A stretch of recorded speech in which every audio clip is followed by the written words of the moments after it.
अस्सलाम वालेकुम।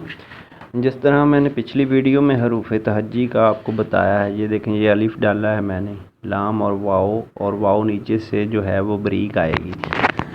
कलम का इस्तेमाल अगर करते रहेंगे, मेरा ख़्याल ज़्यादा नहीं, थोड़ी मतलब अरसा ही कलम का इस्तेमाल करना पड़ेगा और आपकी जो है वो हैंड राइटिंग जो है वो पेन पेंसिल या जिस चीज़ से भी आप लिखेंगे इंशाल्लाह उर्दू को, तो आपकी राइटिंग बहुत ज़्यादा बेहतर हो जाएगी।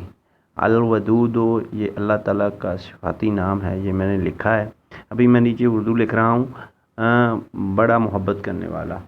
तो अभी ये जो है वो कलम का मैं इस्तेमाल कर रहा हूँ। मार्कर का इस्तेमाल भी ठीक है, लेकिन कलम के इस्तेमाल से जल्द जो है वो बंदा जो है वो राइटिंग सीख सकता है।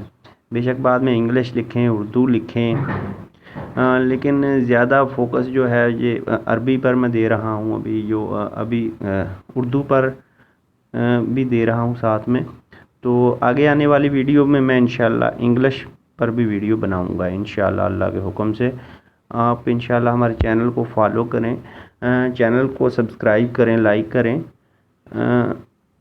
पसंद आएंगी वीडियो आगे।